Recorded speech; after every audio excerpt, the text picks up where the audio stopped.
ಗುರುವೆಂದರೆ ಅಮಾವಾಸ್ಯೆ ಅಲ್ಲ, ಗುರುವೆಂದರೆ ಅಷ್ಟಮಿಯೂ ಅಲ್ಲ, ಗುರುವೆಂದರೆ ಪೂರ್ಣಿಮೆ.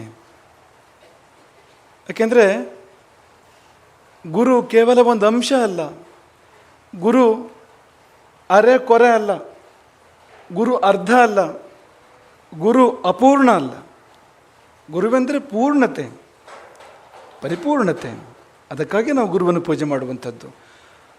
ಪೂರ್ಣನನ್ನು ಪೂಜೆ ಮಾಡಿ ನಾವು ಪೂರ್ಣವಾಗುವಂಥದ್ದು, ಅಥವಾ ನಾವು ಪೂರ್ಣರಾಗುವ ಸಂಕಲ್ಪದಿಂದ ಅಪೂರ್ಣತೆಯನ್ನು ಪೂಜೆ ಮಾಡುವಂಥದ್ದು.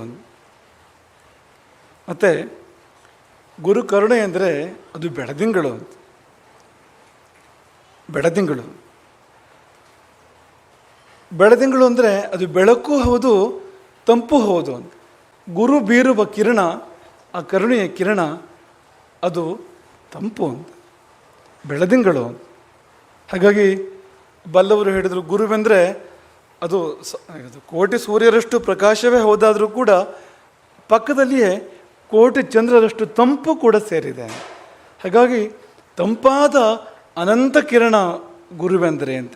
ಗುರು ಪೂರ್ಣಿಮೆ, ಪೂರ್ಣಿಮೆ ಅಂದರೆ ಬೆಳದಿಂಗಳು ನೋಡಿ ಅಂತ. ಹಾಗಾಗಿ ಆ ಗುರುವಿನ ಕರುಣೆಯ ಬೆಳದಿಂಗಳು ಎಲ್ಲರ ಮೇಲೆ, ನಿಮ್ಮೆಲ್ಲರ ಮೇಲೆ ಸದಾ ಕಾಲವು ಬೀಳಲಿ. ಅದು ನಿಮ್ಮೆಲ್ಲರನ್ನು ಕೂಡ ಶಾಶ್ವತವಾಗಿ ತಂಪಾಗಿರಿಸಲಿ ಮತ್ತು ಮುಂದಿನ ದಾರಿ ತೋರಿಸಲಿ.